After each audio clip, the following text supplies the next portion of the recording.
you're alive. It's Jenny, the floor manager. Are you okay? Alex, you need to get it together. Look at the broadcast screen. Just look at it. That's all we've been putting out since you went down. You have to fix it, now. Look left, Alex, out the window. What the fuck is that? Bastards. You're going to need a full charge to clear that many off. Hold down the big button until it's fully charged. Then release it to zap the little fuckers. Excellent, Alex. We're broadcasting again. They must have built up while you were napping. Usually it only takes a tap on the button to clear one. Look, there's a lone one climbing now.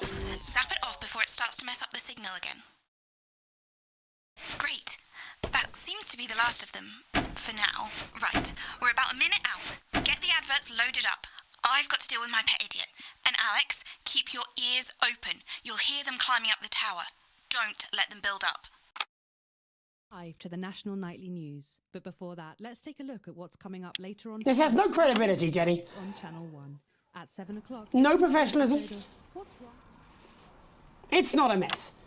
Everything is where it should be. It's ramshackle and characterful, and I'd expect you to know the difference. Of course Megan's place looked lovely, but I can't see it, can I? Thanks, Jenny. How's lock-in with the boyfriend going? Decided to take his chances on the wild streets, eh? Rather than endure another romantic comedy. Jeremy, Jenny says your hair looks stupid. Yes, I can hear her. She says she's not talking to you. Yes, I know, I can hear her. Shall I count us in? Make it so. Okay, 10 seconds. Break a leg, everyone. Preferably a furry one. Good evening, I'm Jeremy Donaldson. And I'm Megan Wolfe. Our main stories tonight. Snugglehugs? It's been almost 5 weeks since all the Mrs. Snugglehugs toys woke up simultaneously in factories worldwide and began searching for their husbands. The Mr. Snugglehugs we had so short-sightedly destroyed. And now, as this photograph suggests, they may be changing tactics. Built to surprisingly traditional gender stereotypes, the Mrs. Snugglehugs have been arming themselves with a variety of household implements. All the more reason to make sure that cat flap is taped up good and tight. This frightening new development means that even those previously thought to be relatively safe, like the young and fit, must take care to watch their backs and keep their ears open for the soft steps of sinister feet. Going stir crazy, with no signs of Mrs. Snugglehugs' batteries running out and the government lockdown now in its 31st day, domestic relationships across the country are taking some unexpected turns. Dramatic reports are beginning to emerge of uncharacteristically bold behaviour in homes across the country. And we're not talking about the model planes that occupy so much time in the Donaldson household. With dating options limited, many house sharers, in particular students, are finding solace in co-tenants they'd previously rejected as unfuckable, indulging in an activity that has become known as snuggle tugging. Going it alone, popular crustacean Johnny Hamsleeves is back in the news today as his astonishing photograph that he leaked himself shows exactly how he's been spending his lockdown. It seems that when the lockdown was announced, Johnny's long-term partner, Tiffany Lamour, was busy in the capital preparing her new show, Chocolate Clit Bombs, for its now postponed grand opening. Let's hope the exhibits don't melt. Being locked in alone seems to have made poor Johnny realise the empty pointlessness of the professional sportsman's existence. A life that, while no longer bringing great wealth, still offers vacuous conversation, narcissistic wives, and an utter lack of social importance. Let's hope he doesn't run out of toilet paper for those tears. The shape of things to come?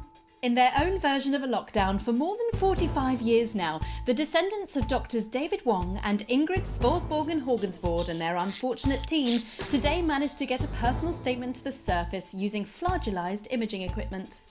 Many of the Svorsborgen-Horgens brood, as they've come to be known, have certainly captured the public imagination, with a recent vote naming Helvetica Svorsborgen-Wongensvoord the most likely to survive a massive electric shock. Greetings, Upsiders. This is Times Svorsborgen-Wongensvoord reporting from Dante's Taint on our 3,756th day in this miserable fucking cave. Every day is the same.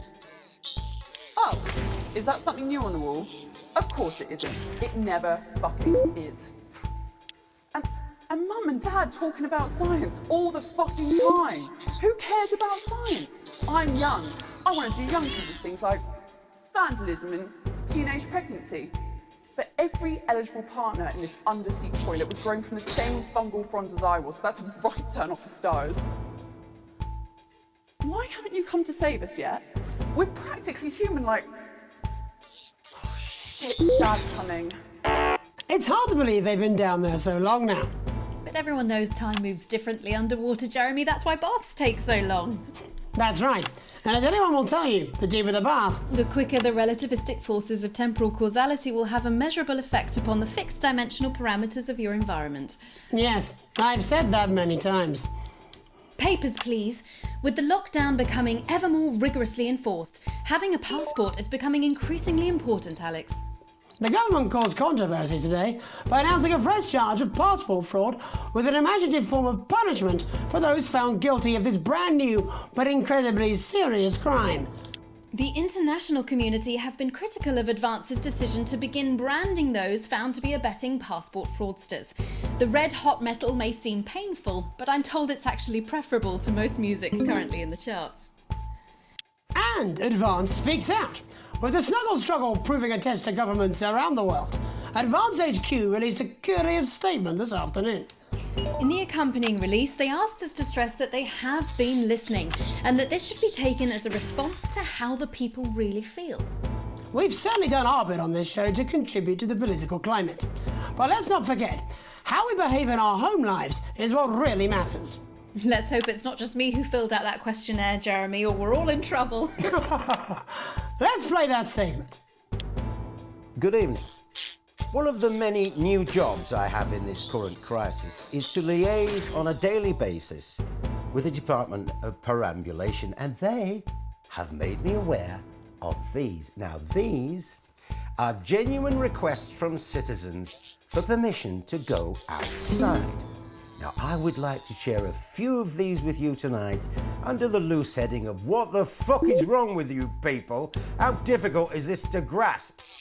So I'd like to start with James from Angerhampton, who says he needs to go out because there's a duck in the park that I like to try and feed on a Friday. I call him Mr. Quackington, and I think we're really starting to bond. No, James. They make their hives in parks.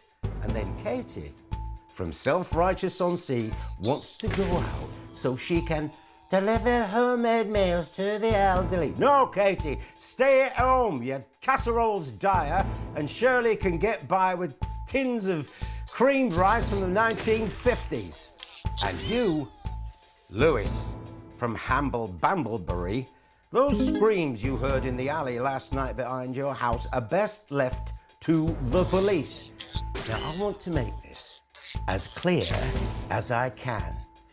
Think first, stop sending me stupid, sodding requests, and stay inside.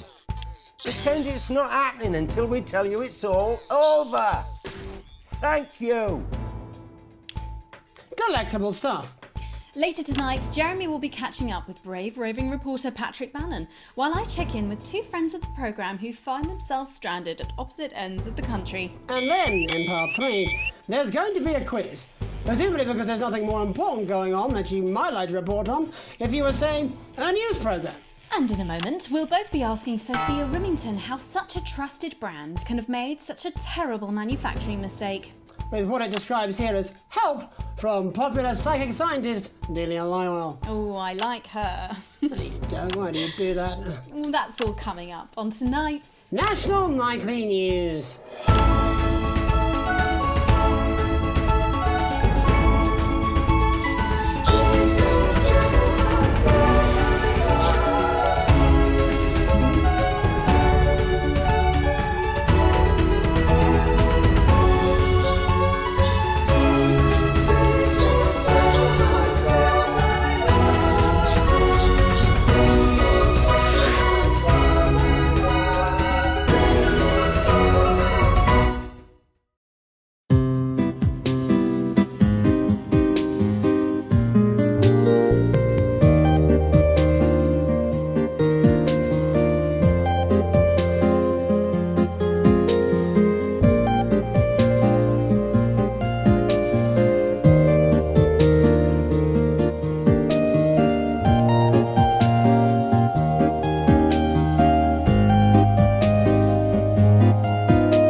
Where are we going? And most importantly, who's to blame? Joining us from her ranch in Arlingsfield Millkirky is the CEO of Rimington's Fist, internationally respected business Svengali, Sophia Rimington. Thank you for having me, Megan. I'm a huge fan of your work. And from a crystal healing laboratory in what I assume is a garage in Upper Lowington, inexplicably renowned psychic scientist, Dr. Delia Lywell. Thank you for being here. Thank you for having us. Sorry, us? Myself and the eminent professors. Is that what you call the voices in your head? The voice seem to attract dead scientists. I don't really know why. The money? They express themselves to me through ethereal algebra and quadratic predictions. It's all very technical. No, it isn't. I concur. Miss Remington, the entire Snugglehugs range will surely go down as the biggest public relations disaster in history, won't it? Well, of course, that's one world record we would never have sought to claim. What can you say at a time like this? There is only one thing that can be said. I'm sorry. We're sorry. From everyone here at Rimington's Fist, but especially the dedicated inventors and world-beating engineers at Rimming Toys, we are deeply, deeply sorry. Who could have predicted that letting a child's toy learn how to love could have such unforeseen consequences? Mary Shelley? We see you, Sophia Rimington. You are preening by a metal vessel, and where you venture, you will see neither land nor sky. Is that supposed to be the future? Only the past is concrete. I remember being a child in my grandpa's workshop when he made the first dancing hangman toy. He put it by my bed, and when I couldn't sleep, I'd wind it up and let it go, and I'd watch that happy little executioner just wiggle and wave his tiny noose and dance before my eyes. Grandpa sold thousands of them, on the quiet, obviously, and he used the money he made to found Rimming Toys, which is now just one small part of the global supermassive megacore that is Rimington's Fist. Sadly, we lost Grandpappy along the way. He died in a fire at the preschool tobacco factory, another one of his pet projects. But we never lost his spirit of invention. Yes, I'm not entirely certain what your grandfather's offensive toys have to do with the current predicament. The spirit of invention, Mr. Donaldson, the passion to create, to problem solve. And that is why I'm here today, to tell you about a brand new product we're launching simultaneously around the world from midnight tonight. We said science! Science! We hear its song on the breeze, its breath on the wind, its fart under the covers. How does she do it? Well, please, don't keep us in suspense any longer. It won't be my feature she's making up next. Rimington's Fist is proud to present Snuggle Traps. Safety and security in these dangerous times. Each box of Snuggle Traps contains 8 devices, all guaranteed to stop a Mrs. Snugglehugs in its tracks. That's enough for a small lawn or 4 window boxes. And you want to know the best thing? They're only $129.99 a box. It's an incredible value, but it's true. Now that is affordable peace of mind. We see you, Jeremy Donaldson. Not now, honey, I'm mid-pitch. The best thing about Snuggle Traps, We see you, Jeremy Donaldson. not now, honey, I'm mid-pitch, is they're powered by next generation, We see you, Jeremy Donaldson. not now, honey, I'm mid-pitch, Flardinium batteries. We see you, Jeremy Donaldson. Not now, honey, I'm mid-pitch. So, however long the enemy lasts, these traps will outlast them. We see you, Mr. Donaldson. You are screaming and yelling. Your friends are crying. They fear you. And then Oh my god, I just got chills. Did anyone else just get chills then? I think I did. I think I'd be more concerned about these traps. Quickly, before we go to the break, these appear to be attractively repackaged landmines. Aren't they dangerous, say, to children? Oh, hell yeah. These are not toys, but they're explosive fun. Sophia Rimington, Dr. Delia Lywell, thank you for joining us. When we come back, we'll be taking a look at the situation across the country tonight. Don't go away. We'll be back after these bandages. Was that all right? Oh yes, Doctor, that was exactly what we... She seems very nice, that young Miss. I think she'd make an interesting dinner guest. Do you think so? I think I'd rather spend the evening shoving Delia's sacred crystals up my sceptical arsehole.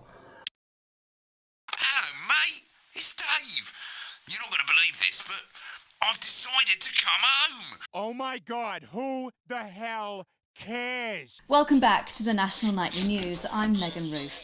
Now it's time to take a trip around the country to hear how the lockdown might impact the nation from some friendly faces. Joining me are respected academic Katie Brightman and author of Alan James's Kites, Alan James. Thank you for joining me. It's a pleasure. Thanks for having me, Megan. Thanks, Megan. It really is a pleasure, Katie. I enjoyed our little heated encounter. I wish I could say the same. So first off, Katie, how are you coping? I'm holding up okay. The lockdown directive was so sudden that, like many people, I haven't been able to get home. Oh no, what happened? I was staying at a hotel after an international policy convention, and we had a particularly heavy night out. You know what economists are like. Notoriously hate splitting the bill. And I overslept, and as you can imagine, I've been here ever since. But there are certainly people much worse off than me. Exactly. My tour has been cancelled indefinitely, and I've had to refund every single ticket, even the cheap seats. Oh, Alan, I'm so sorry to hear that. Yeah, people are being quite rude about it. They don't seem to realise I've already spent it filling the beach house with beef. The crisis claims yet another victim. So, this is just a reminder that my book, Alan James's Reich, is now available in paperback. Unbelievable. What was that? You're unbelievable. So, Katie, how do you think this might affect the economy? Should we be worried? Very, Megan. Not to sound dramatic, but this could be catastrophic. Unemployment has skyrocketed, and frankly, it will be a miracle if a lot of businesses can survive this. There you go, scaremongering again, spreading this latest liberal hoax. That's what they want. They want us quiet. Shh. They want us compliant. And they want us inside. A hoax? How on earth can you say that, Alan? Well, I haven't actually seen one of these supposed toys. Have you? Well, no, but... Did you know 3,000 people die every year from regular toys?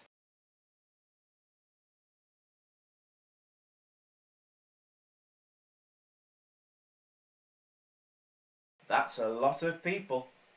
And this is no different. You're just as likely to be hunted down by a yo-yo or a tennis racket. He makes an excellent and persuasive point, Katie. Don't listen to her, Katie. The press are the enemy of truth. She's agreeing with you, Alan, you absolute shit! Well, then I must be wrong. Alan, are you now recanting your statement that these toys aren't dangerous? People are saying they're just like normal toys, and that simply isn't true. Corrupt media lies. And Katie, how do you respond to Alan's claims that Mrs. Snugglehugs might be dangerous after all? I suppose I guess I'm agreeing with him. Thank you, Katie. I appreciate your support. A lot of folks are saying this Mrs. Snugglehugs situation will all blow over, but it won't.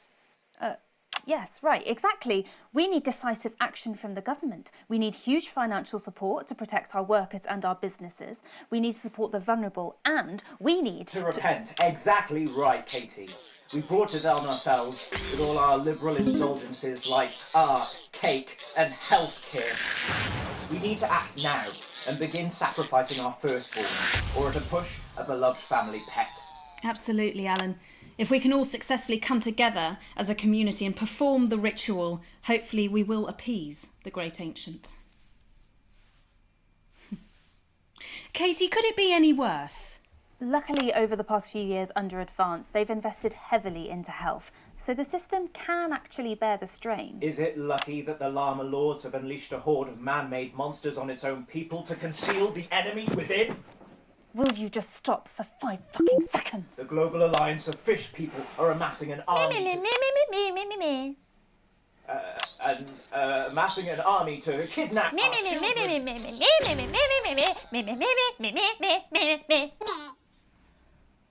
That's you. That's what you sound like. But Meh. I don't sound like that. Yes, you do. You do, Alan. You do sound like that. And that's why no one wants to be your friend. I've got loads of friends. No, you haven't. I don't think you do, Alan. Yeah, stop lying, Alan. I'm not lying. You are. Oh, good one. Well, I'm telling.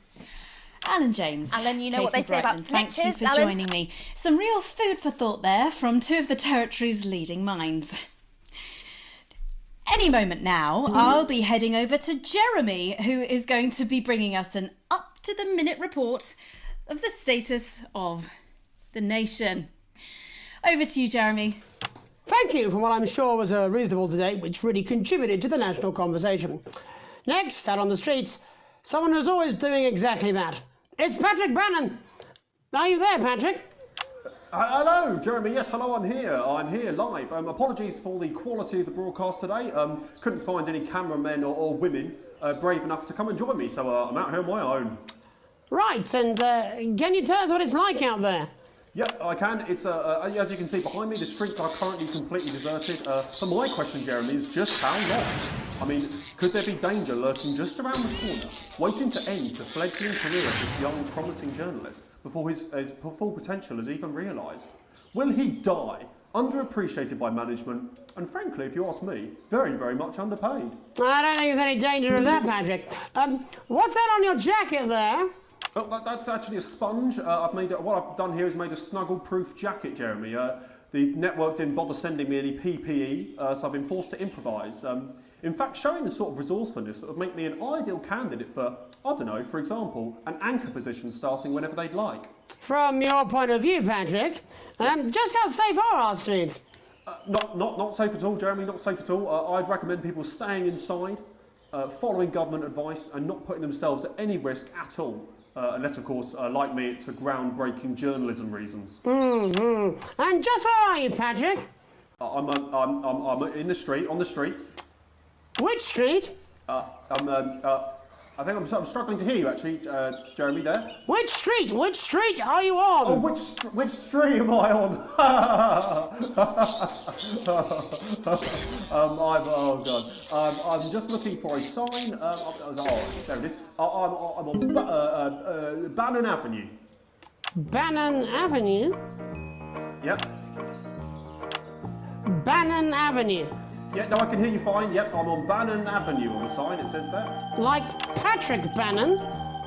Oh, yeah, that is like, that's strange, that's a weird sign. I don't know what's going on there. Where are you really? I'm on Bannon, Alright, fine, I'm not on Bannon Avenue, I'm at home, to be honest. Alright, fine, well, I'm in my bathroom, technically, but, you know, I couldn't face it, to be honest, mate. It's, you know, it's terrible out there, I don't want to go outside, they're everywhere. I'm sorry if I'm lying. We don't expect any less of you, Patrick. Can you hear that sound? What the hell's that? I can, yes. I'm no expert, Patrick, but it sounds unmistakably like a tiny fist tapping on your door there. Oh, fuck, it does. Oh, fuck, Jeremy, shit, no! Oh, bollocks. Right. Perhaps there's a small queue of tiny fists, each wielding a different gendered household implement, ready to bash in the heads of lying little roving reporters. No, you're lying, aren't you? Oh, shit, fucking, listen to me, you bastards! If you're out there, just piss off, you little fucking snuggle fucks! I'm too talented to die! Oh, what the fucking hell? Okay, it's fine. Oh, God. Don't worry, Patrick. I'd say you've got a few seconds before they break their way in there and finish you off.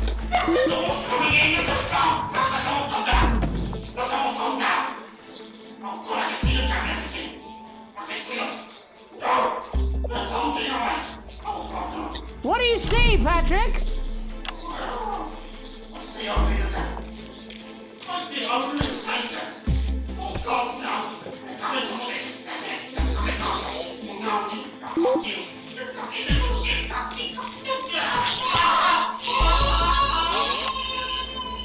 Thank you, Patrick, for that report, showing the nation, and more importantly, management, just where you belong. It's time for another break, but when we come back, we'll be hoping to take your mind off the world for a little while, and who knows, maybe even bring you a few smiles. Join us after this. You're damn right.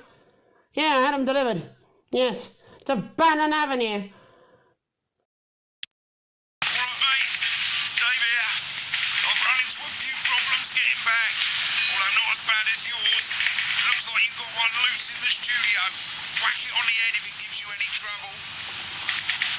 Bad here too, mate. They've got on board. Captain's down. Worse, chef Pipes down and we're out of rum. Not sure I'm going to make it to sobriety or dry land. If I had a missus, I'd ask you to tell her that I love her, but to be honest, I've kind of pissed my life away, mate. Still, at least I'm outdoors, eh? To a life of... Welcome back to the National Nightly. Well, welcome back anyway. We know isolation isn't easy, so finally tonight we have something a bit different for you. Even though some people felt it's not our job to entertain the public with absolute nonsense, other, more important people overruled those people.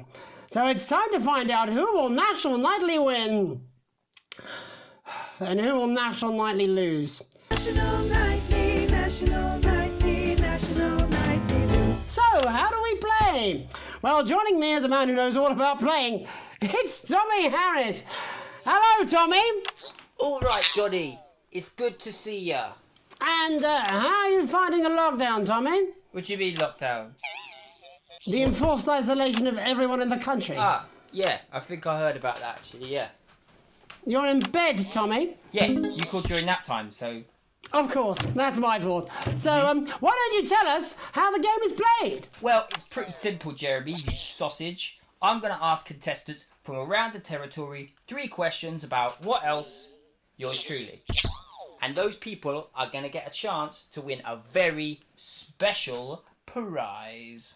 And what are they playing for, Tommy? Drum roll, please. Jeremy. Oh. Thank you. This. Is that... What is that? It's my athletic support, Jeremy. Oh.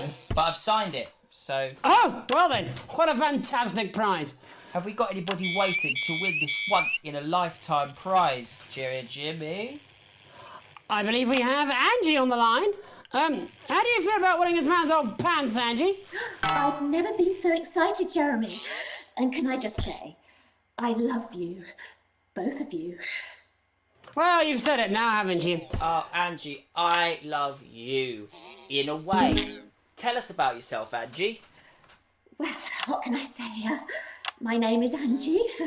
Always has been.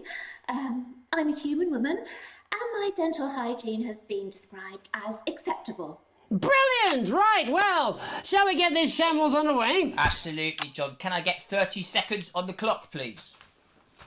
We haven't got a clock. Yeah, I did ask for a clock. So... Well, why don't you start, and I'll stop you when it inevitably becomes unbearable to watch. I love it. All right, here we go. Time starts now. Question 1. When is my birthday? The 13th of August at 7:19 a.m. That is absolutely correct. Question 2. What? I said, what is my favourite colour?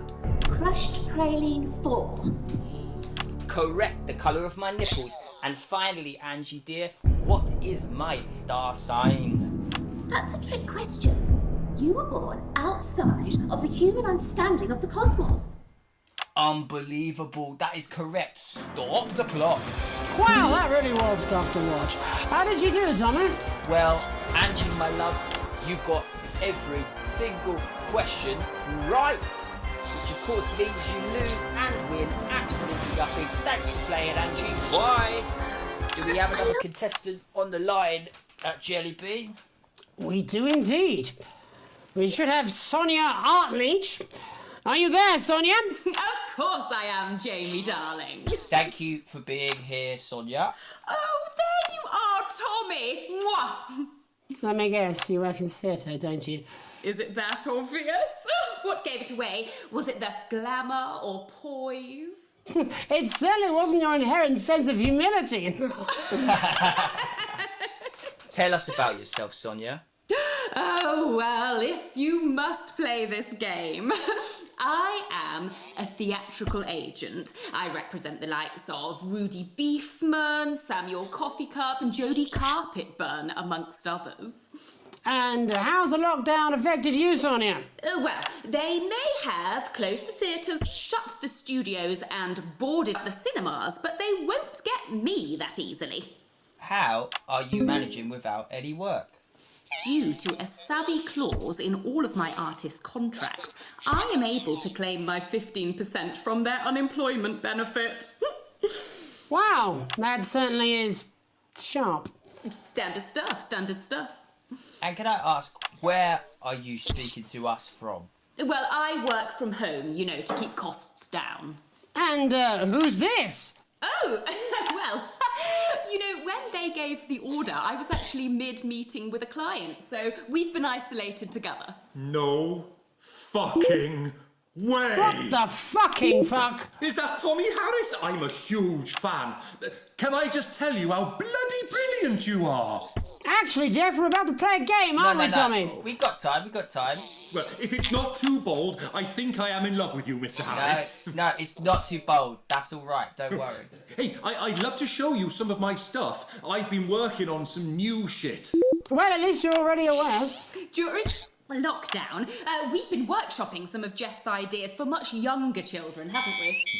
People still let you near their children, do they? Yeah, that's right. Yeah. I've been developing some shows for younger children. Well, we'd love to see it, wouldn't we, Gerbil? Absolutely dying to. Right, so, what do kids love? Timely child support payments from their absent fathers. Shallow and overproduced musical numbers? That's right. Animals! So, I'm trying to address the things that kids need to know, but through a medium that they'll understand. Do you understand? I think so, yes. Jeff's one of my best clients, aren't you? I am, yeah. So, the first one we've been working on is called The King of the Jungle's Mortgage Repayments. It's about a lion who's having problems with his interest rates. I see. Does he have a broker? He does, yes. He's a porcupine. How did you know that? Well, your work is universal, darling. It speaks to people. I'm going to say something to you, mate. I think you're onto something here.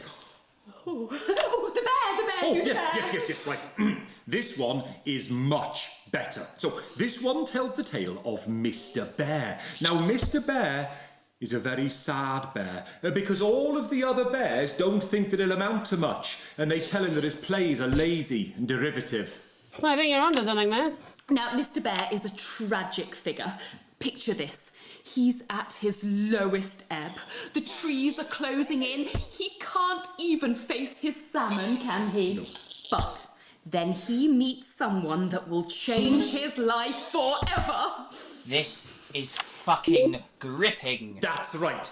He meets a wise old octopus who takes him under his wing and says, Mr. Bear, don't be sad. You're not like all the other bears. You have this ambition and these dreams. Such fucking dreams. I think I love you, Jeff. And what you need to do, Mr. Bear, says the octopus, probably doing an 8-armed gesture or something.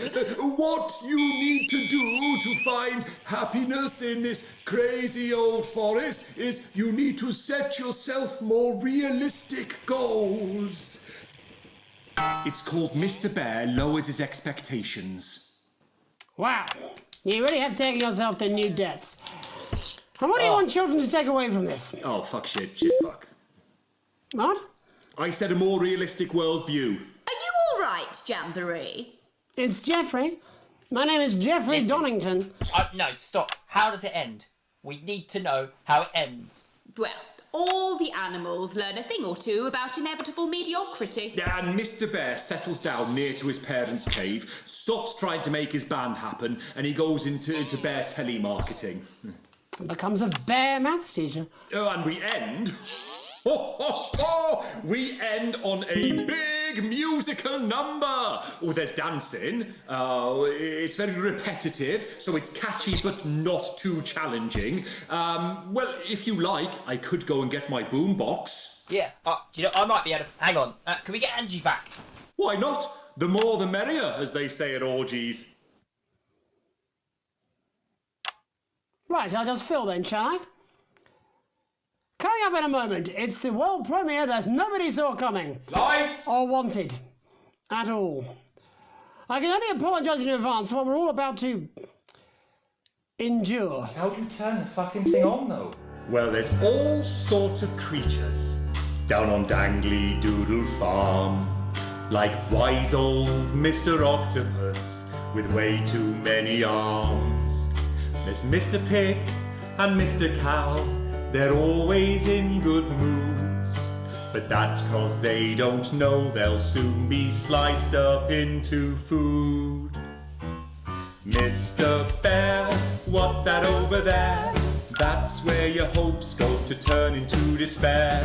Mr. Bear, what's that over there? That's where your dreams go to die. Mr. Raccoon wants to go to the moon. He'll end up as a bus driver soon. Mr. Porcupine thinks he'll read the news at 9. He'll end up as a janitor who stinks of turpentine. Mr. Ape got sent down for rape. Didn't work out he was innocent till he was 88. Mr. Bird flew south, superstardom on his path. Ended up on the end of a belt with an orange in his mouth. Oh, Mr. Bear, what's that over there? That's the place your mummy pushed your daddy down the stair. Mr. Bear, 6 months in intensive care. That's why the bitch has to die.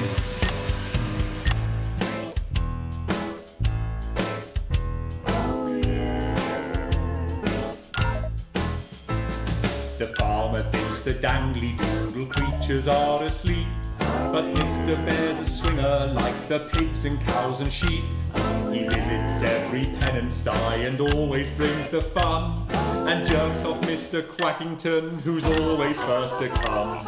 He fingers Mr. Badger's bum and Mrs. Donkey's grim. Then he fronts with Mr. Chicken till they both are quite done in. Then he runs around the farmyard trying to shove it where it fits. And ends the night by broughting over Mrs. Badger's tits. There's never a dull moment down on Dangly Doodle Farm, kids. Mr. Bear, what's that over there? That's the sound of maggots growing underneath your hair. Mr. Bear, what's that over there? That is your friends in a pie. Yum, yum. Mr. Bear, what's that over there? That's a giant spider in the shoe you want to wear. Mr. Bear, what's that over there? That is the end that is nigh.